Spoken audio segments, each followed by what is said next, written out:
नाज़रीन शदात की बैठक च खुश आमदीद।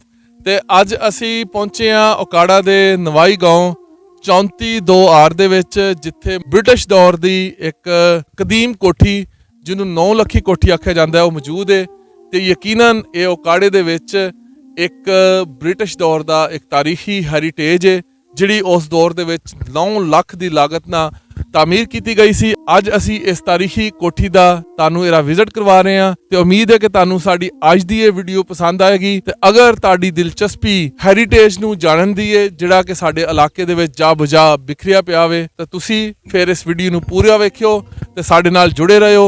ते आओ चलने आ ते तुहानू ओकाड़े दे पिंड 34-2 दे विच मौजूद तारीखी 9 लखी कोठी विखाने आ ते इहदे बारे च तुहानू तारीखी मालूमात फराहम करनी है।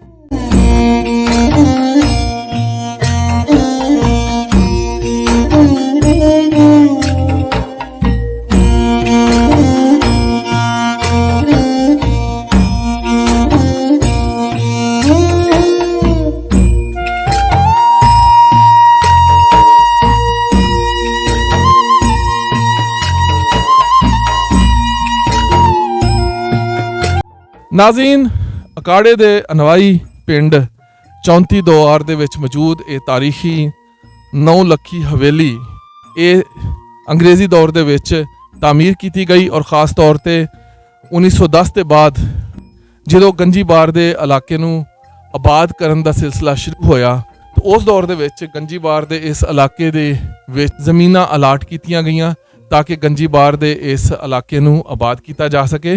ते गंजी बार दे इस इलाके नू आबाद करने वास्ते करनल कोहल दे जिम्मे एक काम लाया गया कि वो इस जगह नू आबाद करन।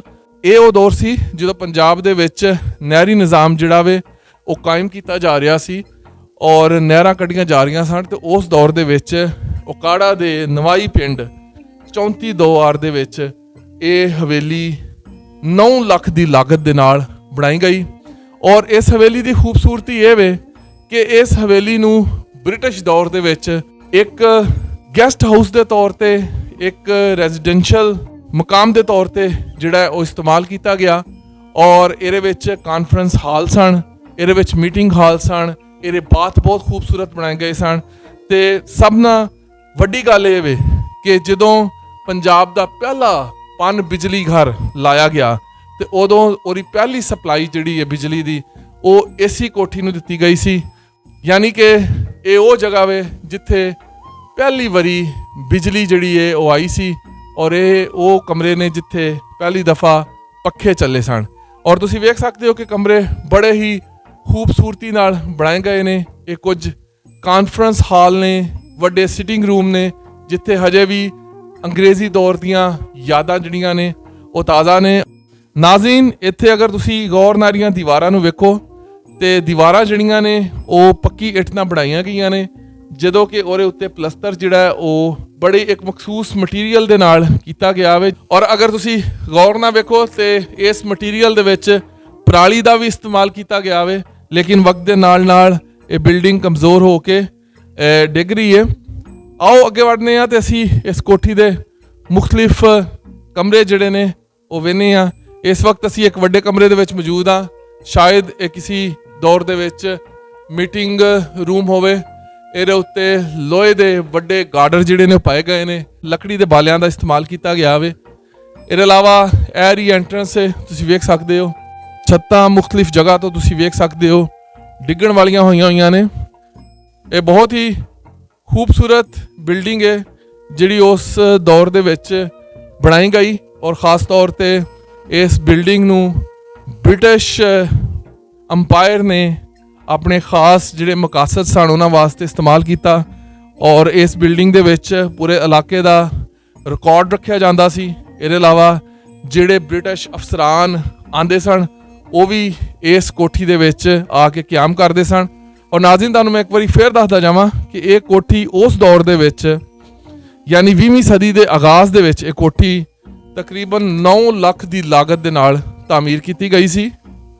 और इहदे विच कॉन्फ्रेंस हाल बनाए गए सन, मीटिंग हाल बनाए गए सन और इत्थे वड्डे अफसर जिहड़े ने वो आके स्टे करते सन। अगर तुसीं वेखो तो हजे भी ਚਿਮਨੀਆਂ ਉਸ ਦੌਰ ਦੀਆਂ ਬਣਾਈਆਂ ਗਈਆਂ ਨੇ। ਇਹ ਇੱਥੇ ਬ੍ਰਿਟਿਸ਼ ਦੌਰ ਦੀ ਇੱਕ ਯਾਦ ਤਾਜ਼ਾ ਕਰਦੀ ਹੈ ਔਰ ਬ੍ਰਿਟਿਸ਼ ਦੌਰ ਦਾ ਇੱਕ ਹੈਰੀਟੇਜ ਹੈ। ਇਹ ਤੁਸੀਂ ਵੇਖ ਸਕਦੇ ਹੋ, ਇਹ ਇੱਥੋਂ ਦੇ ਵਾਸ਼ਰੂਮ ਨੇ ਔਰ ਇਹ ਬ੍ਰਿਟਿਸ਼ ਫਨ ਤਾਮੀਰ ਦਾ ਇੱਕ ਖੂਬਸੂਰਤ ਨਾਦਰ ਨਮੂਨਾ ਹੈ ਜਿਹਨੂੰ ਮਹਿਫੂਜ਼ ਕਰਨ ਦੀ ਜ਼ਰੂਰਤ ਹੈ। ਲੇਕਿਨ ਇਸ ਵਕਤ ਇਹ ਕੋਠੀ ਜਿਹੜੀ ਹੈ ਬਿਲਕੁਲ ਵੈਰਾਨੀ ਦਾ ਮੰਜ਼ਰ ਪੇਸ਼ ਕਰ ਰਹੀ ਹੈ। ਕਿਆਵੇਂ ਪਾਕਿਸਤਾਨ ਤੋਂ ਬਾਅਦ ਇਹ ਕੋਠੀ ਕਰਨਲ ਕੋਲ ਦੀ ਬੇਟੀ ਨੂੰ ਜਿਹੜੀ ਹੈ ਉਹ ਮਿਲੀ ਸੀ, ਜਿਹੜੀ ਕਿ ਕਰਾਚੀ ਤੋਂ ਉਕਾੜੇ ਆਉਂਦਿਆਂ ਹੋਇਆਂ ਟ੍ਰੇਨ ਦੇ ਹਾਦਸੇ ਦੇ ਵਿੱਚ ਜਾਨ ਬਹਕ ਹੋ ਗਈ। ਤੇ ਉਸ ਤੋਂ ਬਾਅਦ ਇਹ ਕੋਠੀ ਜਿਹੜੀ ਹੈ ਉਹ ਜਲਾਲਪੁਰ ਦੀ ਸੈयद ਫੈਮਿਲੀ ਦੇ ਹਵਾਲੇ ਕਰ ਦਿੱਤੀ ਗਈ, ਜਿਹੜੀ ਕਿ 2014 ਤੱਕ ਇੱਥੇ ਕਿਆਮ ਪਜ਼ੀਰ ਰਹੇ। ਉਸ ਤੋਂ ਬਾਅਦ ਉਹ ਇੱਥੋਂ ਸ਼ਿਫਟ ਹੋ ਗਏ। ਇਹ ਕੋਠੀ ਇਸ ਵਕਤ ਵੈਰਾਨੀ ਦਾ ਮੰਜ਼ਰ ਪੇਸ਼ ਕਰ ਰਹੀ ਹੈ।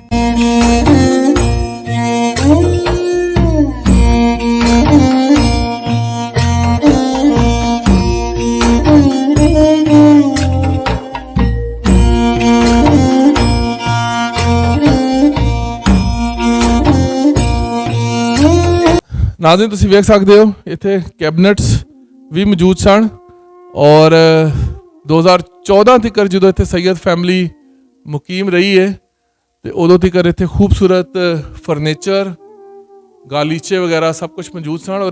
ਔਰ ਇਸ ਕੋਠੀ ਦੇ ਬਾਹਰਲੀ ਸਾਈਡ ਤੇ ਆਖਿਆ ਜਾਂਦਾ ਹੈ ਕਿ ਬਹੁਤ ਸਾਰੇ ਫੁਵਾਰੇ ਵੀ ਲੱਗੇ ਹੋਏ ਸਨ ਜਿਨ੍ਹਾਂ ਦੇ ਹੁਣ ਨਿਸ਼ਾਨਾਤ ਇੱਥੇ ਮੌਜੂਦ ਨਹੀਂ ਹੈਗੇ। ਲੇਕਿਨ ਇਹ ਕੋਠੀ ਉਹਨਾਂ ਦਿਨਾਂ ਦੀ ਯਾਦ ਤਾਜ਼ਾ ਕਰਦੀ ਹੈ ਜਦੋਂ ਗੰਜੀਬਾਰ ਦਾ ਇਹ ਇਲਾਕਾ ਜਿਹੜਾ ਹੈ ਉਹ ਆਬਾਦ ਕੀਤਾ ਗਿਆ ਸੀ ਔਰ ਬ੍ਰਿਟਿਸ਼ ਅੰਪਾਇਰ ਨੇ ਇਹਨੂੰ ਆਬਾਦ ਕਰਨ ਵਾਸਤੇ ਬਕਾਇਦਾ ਇੱਥੇ ਡੇਰੇ ਲਾਏ ਸਨ ਕਰਨਲ ਕੋਲ ਦੀ ਸਰਬਰਾਹੀ ਦੇ ਵਿੱਚ। ਔਰ ਕਰਨਲ ਕੋਲ ਨੇ ਇੱਥੇ ਆ ਕੇ ਇੱਥੇ ਦੇ ਸਾਰੇ ਜੰਗਲਾਤ ਨੂੰ ਸਾਫ਼ ਕਰਵਾ ਕੇ ਇੱਥੇ ਦੀਆਂ ਜ਼ਮੀਨਾਂ ਨੂੰ ਆਬਾਦਕਾਰੀ ਵਾਸਤੇ ਮੁਮਕਿਨ ਬਣਾਇਆ ਸੀ। ਨਾਜ਼ਰੀਨ ਹੁਣ ਇੱਕ ਅਸੀਂ ਹੋਰ ਕਮਰੇ ਵਿੱਚ ਮੌਜੂਦ ਹਾਂ। ਇਹ ਸ਼ਾਇਦ ਬੈਡਰੂਮ ਹੈ ਔਰ ਇਹਦੇ ਵਿੱਚ ਵੀ ਤੁਸੀਂ ਵੇਖ ਸਕਦੇ ਹੋ ਕਿ ਇੱਕ ਅੰਗੀਠੀ ਵੀ ਬਣੀ ਹੋਈ ਹੈ। ਇਹਦੇ ਇਲਾਵਾ ਇਹਦੇ ਦਰਵਾਜ਼ੇ ਪੁੱਟੇ ਜਾ ਚੁੱਕੇ ਨੇ, ਛੱਤ ਵੀ ਇਹਦੀ ਤਕਰੀਬਨ ਡਿੱਗ ਚੁੱਕੀ ਹੈ ਔਰ ਹਕੂਮਤੇ ਵਕਤ ਨੂੰ ਗੁਜ਼ਾਰਿਸ਼ ਹੈ ਕਿ ਇਹ ਇੱਕ ਤਾਰੀਖੀ ਵਿਰਸਾ ਹੋਵੇ। 100 ਸਾਲ ਤੋਂ ਜ਼ਿਆਦਾ ਪੁਰਾਣੀ ਇਹ ਕੋਠੀ ਹੈ ਔਰ ਇਹ ਯਾਦ ਤਾਜ਼ਾ ਕਰਦੀ ਹੈ ਗੰਜੀਬਾਰ ਦੇ ਇਸ ਇਲਾਕੇ ਦੀ, ਜਿਹਨੂੰ 20ਵੀਂ ਸਦੀ ਦੇ ਅਵਾਇਲ ਦੇ ਵਿੱਚ ਆਬਾਦ ਕਰਨ ਵਾਸਤੇ ਨਹਿਰਾਂ ਕੱਢੀਆਂ ਗਈਆਂ ਤੇ ਫਿਰ ਇਸ ਇਲਾਕੇ ਨੂੰ ਕਾਬਲੇ ਕਾਸ਼ਤ ਬਣਾਇਆ ਗਿਆ। ਤੇ ਯਕੀਨਨ ਇਸ ਇਲਾਕੇ ਦੀ ਹਿਸਟਰੀ ਦੇ ਨਾਲ ਬਹੁਤ ਹੀ ਮਜ਼ਬੂਤੀ ਦੇ ਨਾਲ ਜੁੜੀ ਹੋਈ ਕੋਠੀ ਹੈ ਜਿਹਨੂੰ ਮਹਿਫੂਜ਼ ਬਣਾਉਣ ਦੀ ਜ਼ਰੂਰਤ ਹੈ ਔਰ ਇਹ ਯਕੀਨਨ ਸਾਡਾ ਮੁਸ਼ਤਰਕਾ ਸਕਾਫਤੀ ਵਿਰਸਾ ਹੈ, ਖਾਸ ਤੌਰ ਤੇ ਉਹਨਾਂ ਲੋਕਾਂ ਵਾਸਤੇ ਜਿਹੜੇ ਗੰਜੀਬਾਰ ਦੇ ਇਲਾਕੇ 'ਚ ਰਹਿੰਦੇ ਨੇ ਤੇ ਉਹਨਾਂ ਨੇ ਗੰਜੀਬਾਰ ਦੇ ਇਲਾਕੇ 'ਚ ਰਹਿ ਕੇ ਉਹਦੀ ਆਬਾਦਕਾਰੀ ਨੂੰ ਵੇਖਿਆ ਵੇ ਔਰ ਉਹਦੀ ਆਬਾਦਕਾਰੀ ਦੇ ਸਮਰਾਟ ਜਿਹੜੇ ਨੇ ਉਹ ਇਸ ਵਕਤ ਉਹਨਾਂ ਤੱਕ ਪਹੁੰਚ ਰਹੇ ਨੇ।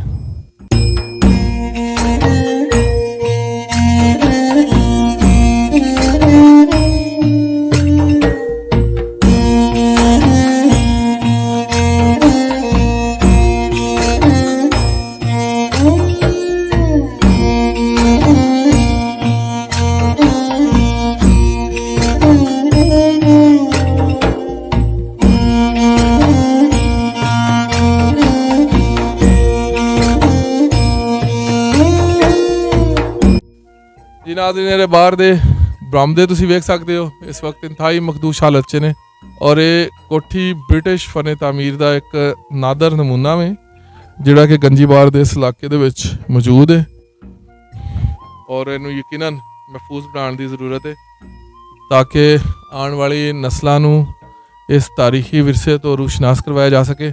ਅਗਰ ਤੁਸੀਂ ਵੇਖੋ ਤੇ ਲੱਕੜੀ ਦਾ ਕੰਮ ਇਹਨਾਂ ਖਿੜਕੀਆਂ ਦੇ ਉੱਤੇ ਹਜੇ ਵੀ नज़र आ रहा है, अगर चाहे खिड़कियाँ बड़ी ही मखदूश हालत च ने लेकिन इस वक्त भी दियार दियां लकड़ियाँ किसी ना किसी हालत दे विच खड़ियां ने।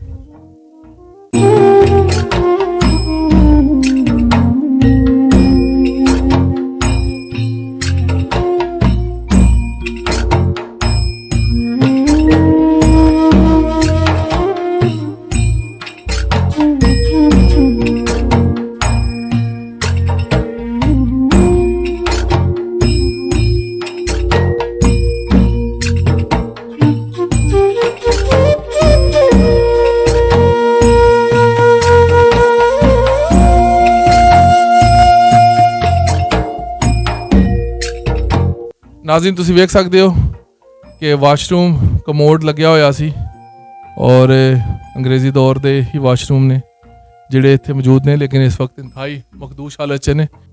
ਇਹ ਕਮਰਾ ਤੁਸੀਂ ਵੇਖ ਸਕਦੇ ਹੋ ਸ਼ਾਇਦ ਕਿਚਨ ਦੇ ਤੌਰ ਤੇ ਇਸਤੇਮਾਲ ਹੁੰਦਾ ਸੀ, ਕਿਉਂਕਿ ਇਹਦੇ ਵਿੱਚ ਵੀ ਵਾਸ਼ ਬੇਸਨ ਜਿਹੜਾ ਹੈ ਉਹ ਲੱਗਿਆ ਹੋਇਆ ਵੇ।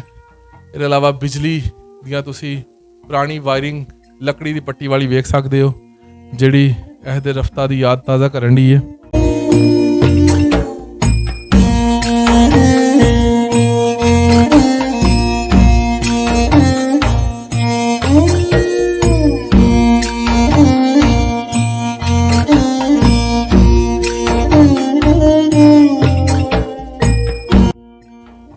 जी नाज़रीन, काफ़ी वड्डी कोठी है और इस वक्त तुसी इहदा बैरूनी मंजर वेख रहे हो।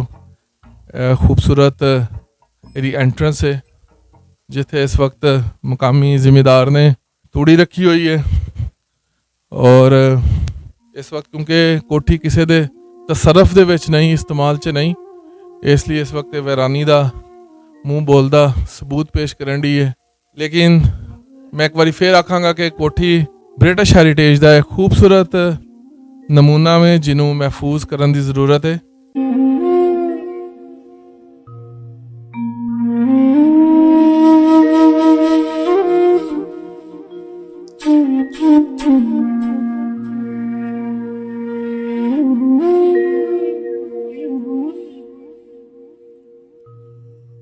जिथे किसी दौर दे विच आके बग्गियां या गड्डियां जिहड़ियां ने खलोंदियां सन, रस्ता होएगा और राहदारी होएगी जिथे आके खलोंदियां सन। और उस तो बाद यह मरकजी दरवाज़ा सी जिथों एंटर होके लोग अंदर जाते सन।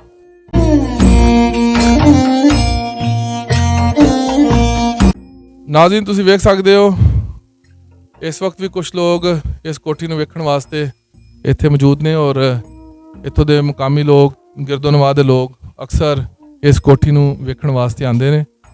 और अगर इत्थे कोई पिकनिक पॉइंट बना दिता जाए और इहदी इस कोठी नूं आने वाली सड़क जिहड़ी है उन्होंने ठीक कर दिता जाए तो इत्थे बहुत अच्छा टूरिज़म जिहड़ा है वो डिवेलप हो सकता है।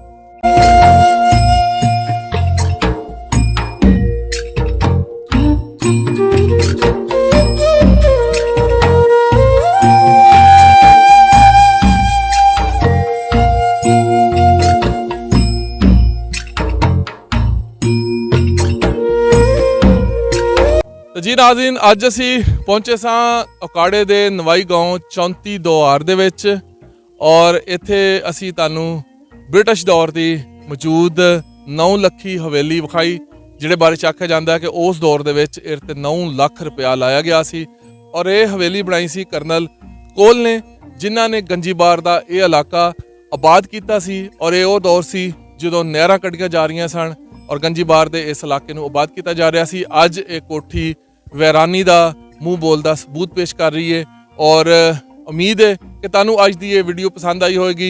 और मेरी गुजारिश है मुतलका महकमा जात कोल भी कि वो यकीनन इस तारीखी विरसे की तरफ तवज्जो देन और ब्रिटिश दौर के इस हैरीटेज नूं महफूज बनाण। इहनूं यकीनन एक पिकनिक पॉइंट बनाया जा सकता है जिन्होंने वेखण वास्ते लोग आ सकते हैं और इसकी खूबसूरती नूं बहाल किया जा सकता है। अगर हुकूमत इस तरफ तवज्जो दे तो यकीनन इस ब्रिटिश दौर के हैरीटेज को ना सिर्फ महफूज बनाया जा सकता है बल्कि आने वाली नस्लों वास्ते इनू यादगार भी बनाया जा सकता है। उम्मीद है कि तुहानूं साडी अज दी ये वीडियो पसंद आई होगी। अगर तुहानूं साडी अज दी वीडियो पसंद आई है तो जल्दी ना साडे चैनल नूं सबसक्राइब करो, लाइक करो तो शेयर करो।